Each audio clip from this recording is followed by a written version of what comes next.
올해는 전 세계가 이 코로나19의 거대한 소용돌이에 휩쓸려 모두가 힘든 한 해를 보내야만 했는데요. 한 해를 마무리하는 모습도 예년과는 무척 다릅니다. 네, 올해의 끝자락에 선 세계 곳곳의 표정이 어떤지 먼저 특파원들을 연결해서 얘기 나눠보도록 하겠습니다.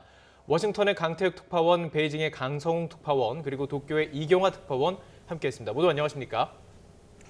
네, 먼저 베이징입니다. 안녕하십니까?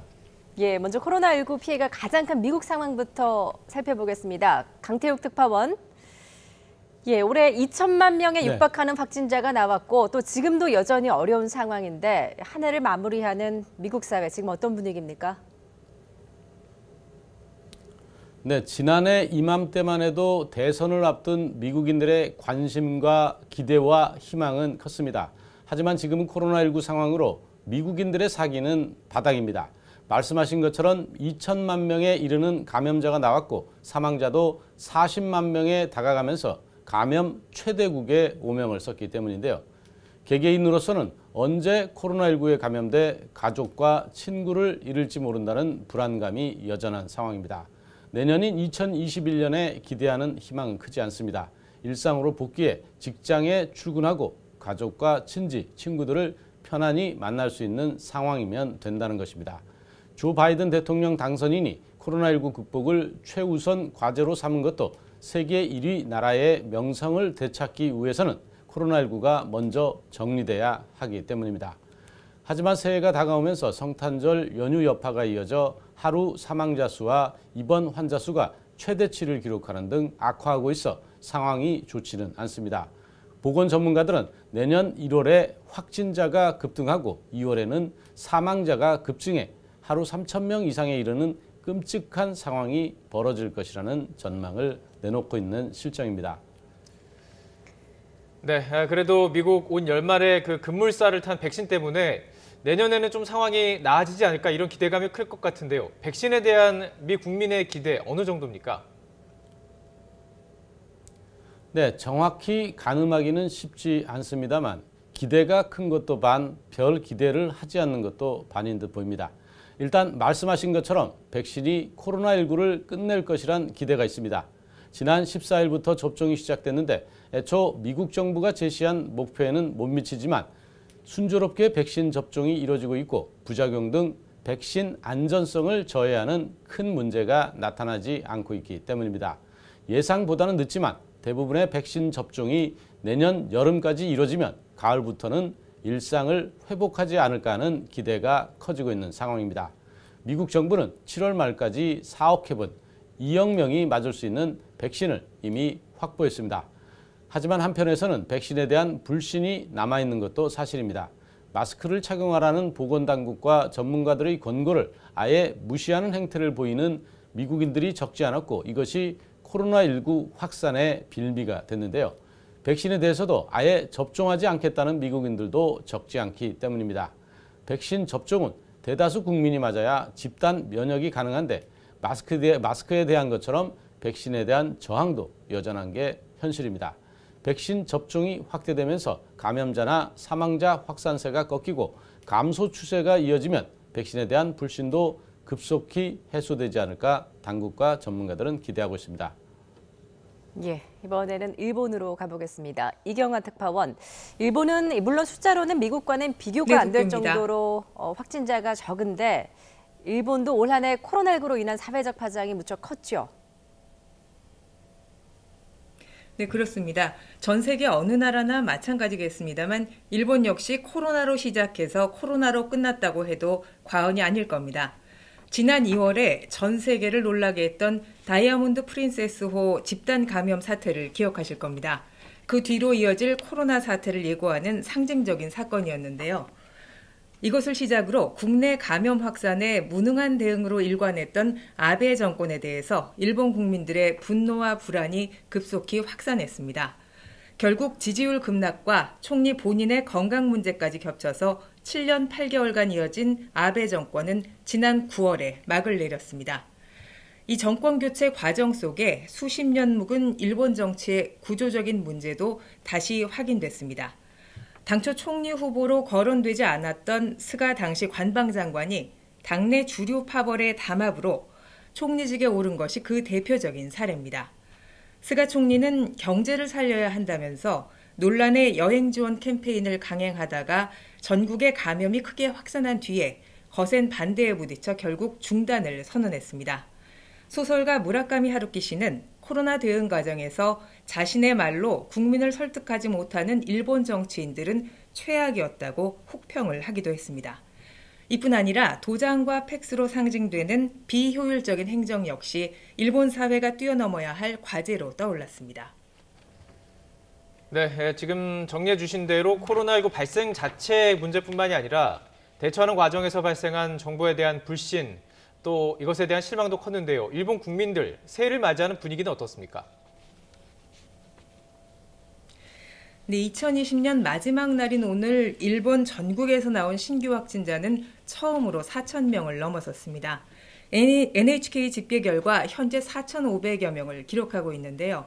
니시무라 코로나19 담당 장관은 지금과 같은 확산세가 이어질 경우에 긴급사태 선언을 검토하게 될 것이라고 밝혔습니다. 하지만 크리스마스부터 쉬는 회사들이 많아서인지 젊은이의 거리 시부야 등 도쿄 도심 곳곳에는 연말연시 인파가 눈에 띄게 늘었습니다.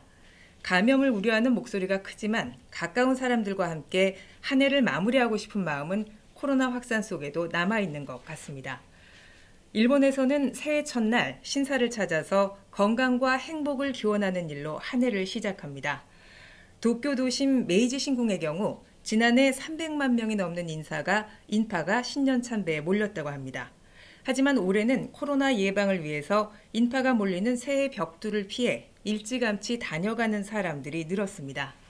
코로나로 모두에게 힘든 한 해였지만 새해를 앞둔 일본의 보통 사람들은 소박한 희망을 말하고 있는데요. 함께 들어보시죠. でより自分と向き合ってなんか結果的にはすごい良い年でした。そうですね。より自分らしく生きていければいいなと思って。みんなで協力し合うっていう心を持って生活していればやっぱいずれ乗り越えれるんじゃないかなと思ってます。 예, 이번에는 중국의 분위기도 한번 살펴보겠습니다. 강성웅 특파원.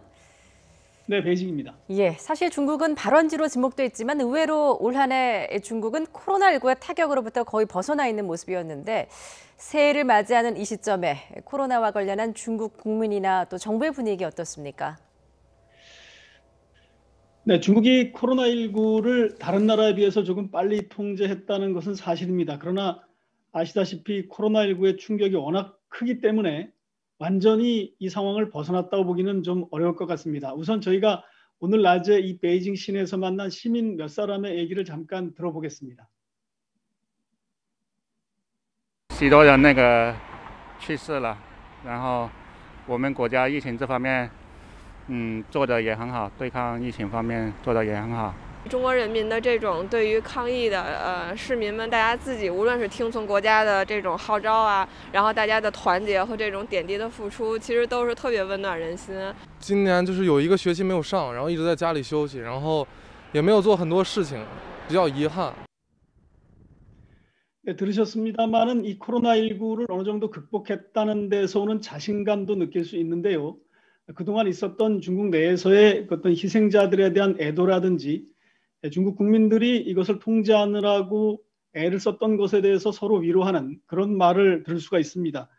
또는 통제가 너무 과한 것에서 오는 답답함 이런 것도 느낄 수가 있습니다. 강력한 통제 덕분에 이 코로나19를 제압을 했지만 어떤 트라우마가 아직 남아있는 것 아닌가 이렇게 생각이 듭니다. 더구나 숫자는 적지만 중국도 여전히 코로나19가 산발적으로 발생하고 있습니다. 중국은 적은 수라도 일단 발생을 하면 단기간에 그 주변을 통제하고 전 주민에 대해서 핵산 검사를 실시합니다. 실제로 제가 사는 베이징의 왕징 지역에서 단 40만 명을 이틀 동안 전수 검사를 한 적도 있습니다. 다행히 모두 음성이 나왔는데 그 이후에도 집 주변 건물들이 종종 봉쇄됐다는 문자가 뜨고 그러면서 가족들 간에 친지들 간에 서로 문자를 주고받으면서 굉장히 긴장된 모습이 이어지고 있습니다. 중국 당국은 그런데 이번 겨울에는 이런 대규모 확산이 중국에서는 없을 거다 이렇게 예상을 하고 있습니다. 그렇지만 감염 속도가 워낙 빠르고 또 변이 바이러스가 다시 생겨났고 거기다가 무증상 환자는 잘 발견할 수도 없다는 이 코로나19의 특징 때문에 여전히 긴장을 놓지 못하고 있습니다. 네, 긴장은 계속되고 있는데요. 중국이 오늘 첫 백신 출시를 처음으로 허가했다, 이런 뉴스가 있었습니다. 중국도 백신 접종을 서두르고 있는 건가요? 그렇습니다. 다 마찬가지겠습니다만 이 상황을 빨리 끝내려면 백신이나 치료제가 빨리 나와야 된다. 이런 것에 대한 공감대는 어디나 똑같은 것 같습니다. 그런데 마침 올해 마지막 날인 오늘 중국이 처음으로 자국산 백신의 출시를 허용을 했습니다. 물론 조건부이긴 합니다만은 사실상 이 광범위하게 백신을 접종할 수 있게 된 겁니다. 시노팜이라고 불리는 국유 회사가 만든 백신인데 예방 효과는 79%다 이렇게 밝혔습니다. 미국이나 독일이 만든 백신보다는 효과가 조금 낮습니다. 하지만 이 정도면 긴급 사용은 가능하다 이렇게 판단을 한 것 같습니다. 중국은 지난 7월부터 긴급 사용이라는 명목으로 100만 명 이상에게 이미 접종을 했습니다. 엄격한 절차를 거쳐서 식약당국이 승인을 한 거다 이렇게 설명을 했지만 사실상 시험 접종을 했다 이런 평가를 받고 있습니다. 그리고 이 과정에서 다행히 심각한 부작용은 없었다는 게 중국 당국의 설명입니다. 제 주변의 중국 분들을 만나서 물어보면 대부분 빨리 백신을 맞고 싶다 이런 사람들이 굉장히 많습니다. 심지어 백신 접종 예약권을 웃돈을 얹어서 파는 암거래상까지 생겼을 정도입니다. 중국은 현재 광둥과 장쑤성 그리고 쓰촨성 이런 데서 10여 개 성에서 접종을 사실상 시작을 했습니다. 오늘까지 어떤 성에서는 수십만 명을 접종했다 이런 보도도 나오고 있습니다. 일단 이렇게 해서 내년 춘제 2월 12일인데요. 춘제 이전까지 5천만 명에게 접종을 하겠다 이런 목표를 세워놓고 있는데 이렇게 해서 일단 겨울철 재확산은 막아보자 이런 계산을 가지고 있습니다. 예, 그런데 이제 중국은 코로나도 코로나지만 좀처럼 해결의 실마리를 찾지 못하고 있는 미국과의 갈등, 이것도 여전히 큰 문제입니다. 이 문제에 대한 중국 정부의 속내는 무엇이고 또 새 전략은 어떤지도 궁금한데요. 네, 아시다시피 중국은 올해뿐만 아니라 트럼프 행정부 4년 동안 미국과 거의 무역 전쟁을 벌여왔다라고 해도 과언이 아닐 정도입니다. 그리고 지난 1월에 가까스로 1단계 무역 합의가 체결이 됐습니다마는 여전히 중국의 상품에 대해서 미국은 고율 관세를 매기고 있습니다. 중국은 세계의 공장이라고 불리기 때문에 그러나 이 무역 문제에 대해서는 어느 정도 내성이 생긴 것 같습니다. 견딜만 하다 이런 소리가 나오고 있습니다. 중국이 더 힘들어하는 것은 뭐냐면 미국이 화웨이나 SMIC, 이 중국 최대 반도체 업체인데요. 이런 중국의 기술 기업들을 고사시키려는 미국의 전략입니다. 중국이 기술적으로 추격하지 못하도록 미국이 쐐기를 박으려 하면서 아시다시피 기술냉전이라는 말까지 생겨났습니다. 여기가 타이완 문제, 홍콩 위구르 문제, 이런 인권 문제를 가지고 중국을 미국이 전방위로 압박하고 있는 양상입니다. 최근에는 미군 구축함이 이 중국 본토와 타이완 사이 중국이 자기네 영해라고 주장할 수 있는 이 부분을 통과했고 중국도 또 항공모함을 띄워서 이 부분을 추적했습니다. 현재 중국 항공모함은 남중국해에 머물면서 훈련을 하고 있다는 소식도 들리고 있습니다. 중국은 바이든 행정부가 출범해도 이런 강경 전략이 크게 바뀌지 않을 것으로 보고 있습니다. 그렇기 때문에 세운 것이 바로 내수 위주의 쌍순환 전략입니다. 국제 순환과 국내 순환을 합해서 경제를 발전시켜 나가되 기존보다는 외수 그러니까 수출이나 대외 의존을 줄이고 내수에 의존을 해서 경제를 끌어나가겠다는 전략입니다. 수출 상품을 많이 그동안 가지고 있었는데 이 수출 상품을 국내 소비로 돌려서 국내에서 소비를 진작시키겠다는 전략입니다. 시진핑 주석은 얼마 전에 이 중국의 첨단 기술의 상징 도시인 광둥성의 선전을 방문해서 젊은 직원들 앞에서 이렇게 얘기했습니다. 중국은 이제 자급자족을 해야 되고 기술 자립이 가장 중요하다 하면서 미국으로부터의 기술 독립을 독려했습니다. 미국은 그런데 이런 중국의 기대와는 달리 어떤 전략을 바꾸지 않을 것으로 중국은 보고 있고요. 중국은 그럼에도 불구하고 미국과는 조금 관계를 개선했으면 좋겠다라는 희망을 계속 내비치고 있습니다. 어차피 국력 차이가 좀 나기 때문에 대결보다는 아직은 협력이 더 낫다라는 판단인데요. 이 부분은 사실 미국 바이든 행정부가 출범해서 어떻게 하느냐 하는 것이 변수기 때문에 이 부분은 워싱턴 특파원의 얘기를 좀 더 들어보는 게 나을 것 같습니다. 네, 지금 강성훈 특파원 내년 미중 갈등과 관련해서 미국의 바이든 새 정부의 이야기를 좀 듣고 싶다 이렇게 말씀을 하셨습니다. 강태욱 특파원에게 좀 질문을 던져보도록 하겠습니다. 바이든 정부의 대중국 정책 지금 어떻게 보고 계십니까? 네, 중국이 바이러스를 퍼뜨리고 그 때문에 미국이 최대 피해자가 돼서 떼놓은 당상이었던 재선이 물 건너가게 됐다고 보는 것이 트럼프 대통령의 시각인데요. 트럼프 대통령을 지지하는 미국인들의 인식도 같습니다. 무역전쟁이라 불리는 미중 갈등과 무역협상이 이전부터 이뤄지긴 했지만 코로나19로 미중 갈등의 골은 더 깊어진 게 사실입니다.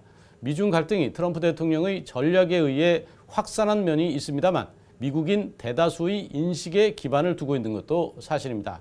그런 만큼 바이든 당선인이 미국의 대통령이 되더라도 대중국 정책은 그대로 유지될 것으로 보입니다. 다만 중국을 다루는 방식에서 차이가 있는데요. 트럼프 대통령의 거친 방식과는 달리 주변국, 특히 동맹국과의 협조를 바탕으로 함께 대응하겠다는 기조입니다.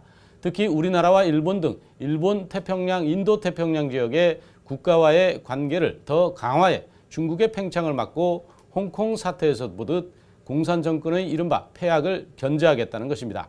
그런 만큼 미국의 아시아 전략은 일본과도 떼놓을 수 없는데 거의 8년 만에 아베의 바통을 이어받은 스가 정권이 어떤 대미 대중 전략을 펼칠지도 큰 변수가 될 것으로 보입니다. 네, 워싱턴 강태욱 특파원의 말대로 교착 상태에 빠진 미중 갈등에 대해서 이야기를 하다 보니까 새로 정권을 잡은 일본 스가 정부의 태도를 들어보지 않을 수가 없을 것 같습니다. 이경화 특파원, 스가 정부의 대미, 대중, 그리고 대안 전략이 어떤지도 좀 얘기를 해주시죠. 네, 스가 총리는 미국 바이든 행정부가 출범한 뒤에 가능한 빨리 미국을 방문하고 싶다는 뜻을 수차례 피력했습니다. 일본 정부는 외교의 중심축이 미국에 있음을 다시 한번 확인하면서 견고한 미일 동맹의 중요성을 강조하고 있습니다. 특히 아시아 태평양에서 세력을 확대하고 있는 중국을 견제할 필요성에 양국의 공감대가 큰 상황입니다. 따라서 트럼프 행정부와 돈독한 관계에 있었던 아베 정권에 이어서 스가 내각 역시 바이든 행정부와 다양한 분야에서 협력 강화를 모색할 것으로 보입니다. 중국과는 올 한 해 센카쿠 영유권 분쟁 등으로 심각한 갈등 국면이 이어진 한 해였습니다. 하지만 지난 11월에 왕이 중국 국무위원 겸 외교부장이 일본 방문 당시에 두 나라는 사업 목적의 왕래를 재개하는 등 코로나 입국 규제를 완화하는 데 합의했습니다. 외교적으로는 대립해도 경제적으로는 이미 뗄 수 없는 관계에 있는 만큼 중국을 상대로 일본은 강원 전략을 활용해서 대응해 갈 것으로 보입니다. 올해 한일 관계를 되돌아보면요. 지난해 여름 일본의 수출 규제 이후에 이어졌던 최악의 갈등 국면에서는 일단 벗어났다고 볼 수 있습니다. 특히 우경화의 길을 걸었던 아베 정권 퇴진 후에 실용주의 노선의 스가 내각이 출범한 것이 하나의 전환점이 됐습니다. 지난 11월에는 박지원 국가정보원장 그리고 한일의원연맹이 잇따라 일본을 찾아서 스가 총리 등 주요 인사를 만나고 또 양국 갈등의 해법을 제안하는 등 정치권도 본격적으로 움직이기 시작했습니다. 하지만 강제동원 배상 문제 등 핵심 현안은 여전히 풀지 못한 과제로 남아있는데요. 강창일 신임 주일대사와 아이고시 신임 주한대사 등 양국 대사 교체가 대화를 진전시키는 계기가 될 것인지도 지켜봐야 할 것 같습니다. 예. 지금까지 미국과 중국, 일본 세 나라 특파원 연결해서 각국의 코로나19 상황 그리고 얽혀있는 국제관계에 대해 들어봤습니다. 세 분 모두 수고하셨습니다.